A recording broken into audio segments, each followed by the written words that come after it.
السلام علیکم ورحمۃ اللہ وبرکاتہ۔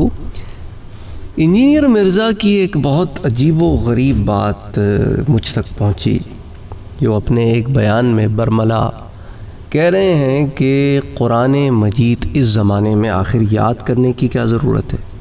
وہ تو پہلے زمانے میں صحابہ کرام یاد کرتے تھے، تو اب تو جی جناب اتنا پرنٹنگ پریس میں موجود ہے قرآن کریم، اور موبائل میں ہے اور ہر جگہ موجود ہے، تو یاد کرنے کی کیا ضرورت ہے؟ یعنی جس آدمی کا مینٹل لیول یہ ہو کہ جو قرآن کریم جو اللہ کا کلام ہے، جس کو یاد کر کے اس پہ عمل کر کے اپنی زندگیوں کو سنوارنے کی محنتوں میں لوگ اپنی ساری زندگی گزار دیتے ہیں، کہہ رہے ہیں کہ اس کلام اللہ کو یاد کرنے کی کیا ضرورت ہے؟ آج اللہ کے کلام سے لوگوں کو دور کر رہے ہیں، کل دین سے بھی دور ہو جائیں گے، اور پھر نتیجہ کیا نکلے گا؟ نتیجہ یہی نکلے گا کہ پھر جہلا ممبروں پر بیٹھ کر جو مرضی چاہے کہتے پھریں، سامنے لوگوں کو خبر ہی کوئی نہیں ہوگی۔ یہ دراصل وہی ذہنیت ہے اور اسی کی طرف لوگوں کو دھکیلنے کی بات ہے۔ اسی لیے اس شخص کو فتنہ بھی کہا جاتا ہے اور گمراہ بھی کہا جاتا ہے کہ اس نے دین میں عجیب و غریب تعویلات لوگوں کو بیان کی ہیں۔ کہیں مرضی میں آتا ہے تو کہتا ہے کہ علماء نے قرآن پڑھنے سے منع کیا ہے ترجمے کے ساتھ، اور کبھی کوئی ثبوت نہیں دیتا، کبھی کوئی دلیل نہیں دیتا، کبھی کوئی ریفرنس نہیں دیتا، بس باتیں۔ اسی طرح قرآن کریم یاد نہ کرو، یہ کیا بات ہوئی؟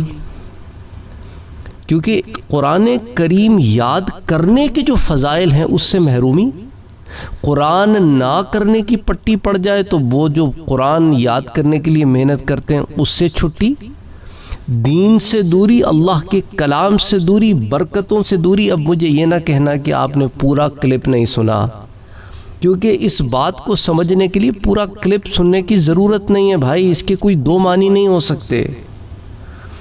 اللہ کا قرآن کہہ رہا ہے، اللہ کی کتاب کہہ رہی ہے، اللہ کا رسول کہہ رہا ہے، قرآن کی اہمیت و فضیلت بیان ہو رہی ہے، اس کے یاد کرنے کا معاملہ رب نے خود سنبھالا ہے کہ یہ وہ کتاب ہے جس کا تحفظ اللہ نے ذمہ لیا ہے، اور یہ کہہ رہا ہے کہ لوگوں کو قرآن یاد کرنے کی ضرورت ہی نہیں ہے، کیونکہ پرانے زمانے میں لوگ اس لیے یاد کرتے تھے کہ لوگوں کے پاس کتابیں نہیں ہوتی تھیں تو یاد کر لیتے تھے۔ انا للہ و انا الیہ راجعون، جس کتاب کی حفاظت کا رب نے خود اس کتاب میں فرمایا ہو، تو اس میں تو یہ بات طے ہے کہ انسان یاد کرے یا نہ کرے اس کی حفاظت تو ہو جائے گی۔ تو پھر یاد کرنے کا مقصد قرآن اور حدیث ہی اس پر واضح ہے۔ دیکھیں حضرت ابو ہریرہ رضی اللہ تعالی عنہ سے روایت ہے کہ حضور اکرم صلی اللہ علیہ وآلہ وسلم نے فرمایا، قیامت کے دن صاحب قرآن آئے گا تو قرآن کہے گا کہ اے رب اسے جوڑا پہنا، چنانچہ اسے عزت کا تاج پہنایا جائے گا۔ پھر عرض کرے گا اے رب اسے مزید پہنا، پھر اسے عزت کا جوڑا پہنایا جائے گا۔ پھر قرآن عرض کرے گا کہ اے رب میں اس سے تو راضی ہو جا، تو وہ اس سے راضی ہوگا، اور اس سے کہا جائے گا کہ پڑھتا جا اور ترقی کی منازل طے کرتا جا، ہر آیت کے بدلے اس کی نیکی بڑھائی جائے گی۔ یہ جو قرآن پڑھتا جا اور منزلیں طے کرتا جا، یہ وہ حفاظ قرآن ہوں گے جنہوں نے قرآن کو یاد کیا ہوگا۔ اللہ اکبر۔ فَيُقَالُ لَهُ اقرأ، اس سے کہا جائے گا کہ پڑھتا جا۔ پڑھے گا تو حافظے سے پڑھے گا نا، اس وقت کتاب نکال کے تھوڑی پڑھے گا۔ تو کچھ عقل بھی کیا کرو نا میرا بھائی، اللہ تعالیٰ نے عقل شریف جو عطا کی ہے اس کو استعمال بھی تو کرنا ہے، بس مائک دے دیا تو کچھ بھی بولتے رہنا ہے۔ قرآن کریم کی حفاظ جو ہیں وہ تو اپنی زندگیاں اس میں لگاتے ہیں، اللہ کی عبادت میں لگے رہتے ہیں، اللہ کے کلام کو دہراتے رہتے ہیں۔ حافظ قرآن تو اللہ کے کلام سے جڑا ہوتا ہے اور یہ توڑنے میں لگا ہے، تو پھر آپ ایسے شخص کو کیا کہیں گے جو لوگوں کو قرآن کے حفظ سے روکتا ہو؟ ایسے شخص کو آپ کیا کہیں گے جو کہتا ہو کہ بھئی قرآن حفظ کرنے کی ضرورت کیا ہے جب انہیں سمجھ ہی نہیں آتی؟ یہ شرط تو اللہ کے نبی نے نہیں لگائی۔ یہ اور بات ہے کہ قرآن کے حفاظ کو آگے محنت کرنی چاہیے، لیکن یہ کیا بات ہوئی کہ سمجھ میں نہیں آتا تو یاد ہی مت کرو۔ اللہ اکبر۔ نماز کی امامت کے مسئلے میں دیکھ لیں، حضرت ابو مسعود انصاری رضی اللہ تعالی عنہ روایت کرتے ہیں، مسلم شریف کی روایت ہے، حضور صلی اللہ علیہ وآلہ وسلم نے فرمایا لوگوں کی امامت وہ کرائے جو سب سے زیادہ قرآن کا حافظ ہو۔ یہ تو پہلی شرط ہی امامت کی ہو گئی۔ پھر دوسری شرائط آتی ہیں۔ حضرت عبداللہ ابن عمر رضی اللہ تعالی عنہ بیان کرتے ہیں کہ جس وقت اولین مہاجرین قباء کے قریب عصبہ جگہ پر حضور صلی اللہ علیہ وآلہ وسلم کی آمد سے قبل آئے تو ان کی امامت سالم مولا ابو حذیفہ کرواتے تھے، کیونکہ آپ کو قرآن سب سے زیادہ یاد تھا۔ بخاری کی روایت ہے، اس لیے نہیں یاد تھا جو انجینئر صاحب جو ریزن بتاتے ہیں۔ اگر مجبوری کی بنا پر حافظ کے ساتھ کسی اور کو قبر میں دفن کرنا پڑے تو قبلے کی جانب حافظ کو اور اس کے پیچھے دوسری میت کو دفن کریں گے۔ حضرت جابر بن عبداللہ سے مروی بخاری کی روایت ہے کہ حضور صلی اللہ علیہ وآلہ وسلم غزوہ احد کے جانثاروں کو ایک ایک کپڑے میں کفن دیتے اور پھر فرماتے ان میں سے قرآن کس کو زیادہ یاد تھا، پس جب کسی کے بارے میں اشارہ کیا جاتا تو اسے لحد میں پہلے اتارتے، اور پھر فرمایا میں روز قیامت ان سب کا گواہ ہوں، آپ نے جانثاروں کو ان کے خون کے ساتھ غسل دیے بغیر دفن کیا اور ان کی نماز جنازہ ادا نہیں فرمائی۔ اسی طرح آ جائیں، حضرت عامر بن واصلہ کہتے ہیں، مسلم شریف کی روایت ہے کہ نافع بن عبداللہ الحارث حضرت عمر کو عصفان جگہ پر ملے۔ حضرت عمر نے انہیں مکے کا گورنر مقرر کیا ہوا تو آپ نے ان سے پوچھا اہل وادی پر یعنی مکے والوں پر کسے چھوڑ کے آئے ہو، کسے مقرر کر کے آئے ہو؟ تو حضرت نافع بن عبد الحارث نے کہا کہ ابن ابزا کو۔ حضرت عمر نے کہا وہ کون ہے؟ نافع نے کہا وہ ہمارے غلاموں میں سے غلام ہے۔ حضرت عمر نے کہا تم نے غلام کو ان کا سربراہ بنا دیا، یعنی مکے والوں کا، ان کی تو ایک عجیب مزاج ہے، تم جانتے ہو کہ ان کا کیا مزاج ہے؟ نافع نے کہا وہ قرآن کا قاری یعنی قرآن کا حافظ ہے اور انہیں فرائض کا علم بھی ہے یعنی وراثت کے معاملات بھی جانتے ہیں۔ اور اس پر حضرت عمر نے کہا کہ تمہارے نبی نے سچ کہا کہ بے شک اللہ اس کتاب کی وجہ سے کچھ لوگوں کو عزت سے نوازتا ہے اور دوسروں کو ذلت سے۔ مسلم شریف کی روایت ہے تو ایک کتاب ایک شخص کو عزت دیتی ہے۔ انجینئر کہتا ہے نانا عزت نہ لو، انا للہ و انا الیہ راجعون۔ اب کس کی مانے؟ لیکن جن کے سروں پر اس کی پٹی بندھی ہوئی ہے نا، وہ ان روایات کو میں پیش کرتا ہوں نا، قرآن کی آیات کو روایت کہتے نہیں جی آپ نے سنی نہیں نا ان کی پورا درس، وہ پورے درس سننے کی ضرورت نہیں ہے نا بھائی، بات واضح ہے۔ چکر کیا ہے؟ چکر وہی ہے کہ پٹی بندھی ہوئی ہے۔ قرآن بھی پیش کیا جائے تو مانتے نہیں اور حدیث بھی پیش کی جائے تو مانتے نہیں، تو کیا مانتے ہیں پھر؟ نفس کی مانتے ہیں، انجینئر کی مانتے ہیں۔ تو پھر ان کو کیا کرنا؟ ان کو اپنے ایمان چیک کرانے چاہیے۔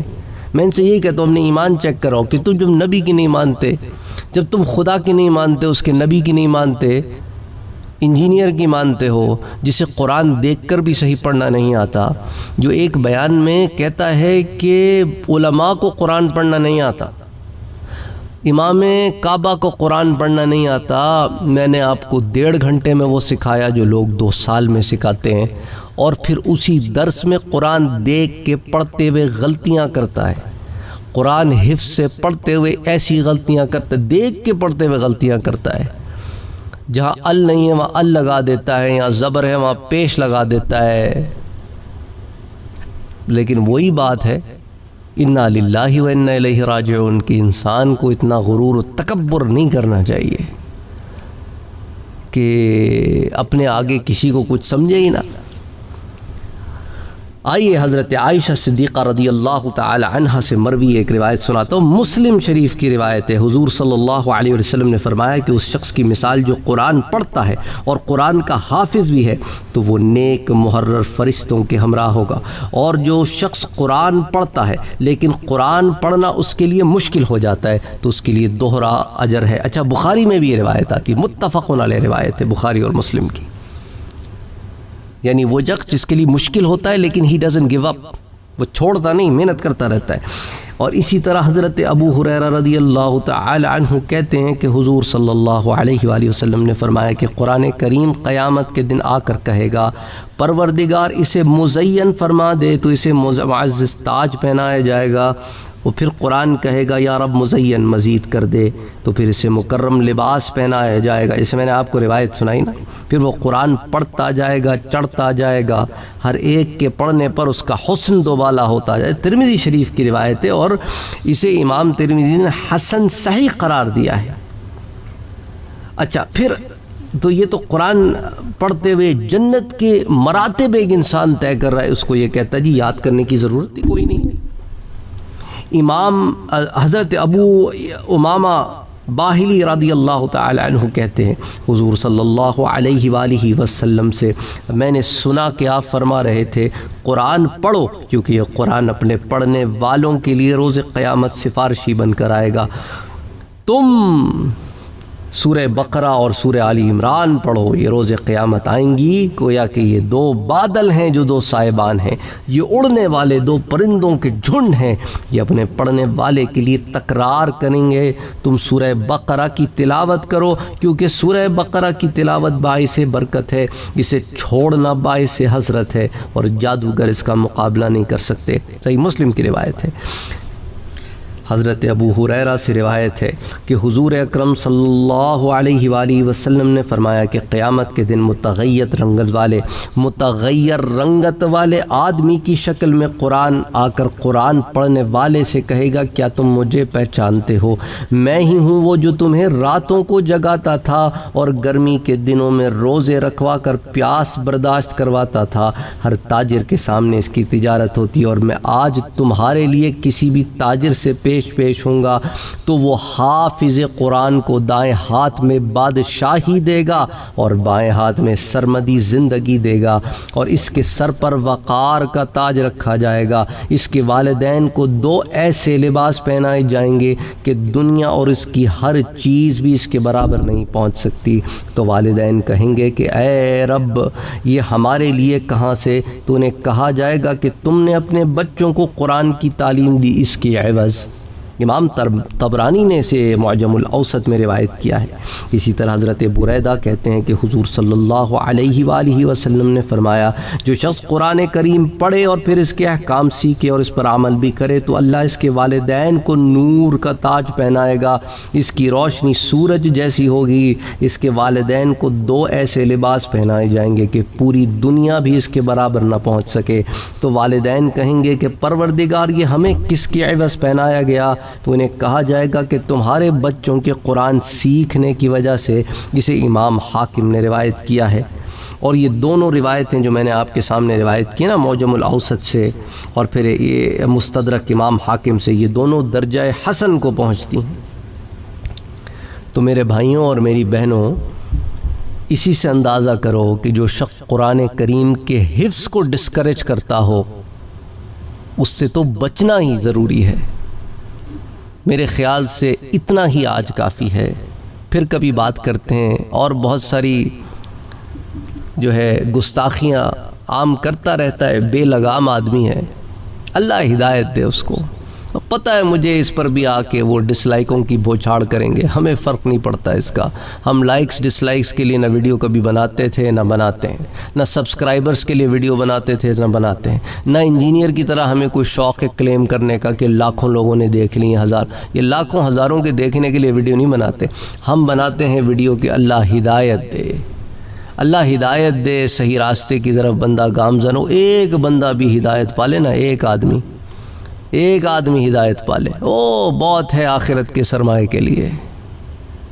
تو ان نمبروں کے چکروں میں ہم نہیں پڑتے، یہ دنیا داروں کے کام ہے۔ اس طرح یہ انجینئر کے جو ماننے چاہنے والے ہیں وہ اسی طرح کے کمنٹس بھی کرتے ہیں، اپنے ویوز دیکھو اس کے ویوز دیکھو، اپنے سبسکرائبر دیکھو اس کے سبسکرائبر دیکھو۔ بھائی اس کے لیے ہم کام ہی نہیں کرتے، اس کے لیے اگر ہم کام کر رہے ہوتے تو 10 سال سے کام ہی نہیں کر رہے ہوتے نا، پھر تھوڑے دنوں کے بعد چھوڑ کے ڈسکریج ہو کے بیٹھ جاتے کہ کوئی دیکھتا نہیں، کوئی آتا نہیں کچھ۔ ہمارا یہ کام ہی نہیں ہے، پیغام پہنچا دینا میرے رب کا کام ہے، ہمارا کام ہے محنت کرنا۔ وہ ہم کر رہے ہیں کہ لیس للانسان الا ما سعی، السلام علیکم ورحمۃ اللہ وبرکاتہ.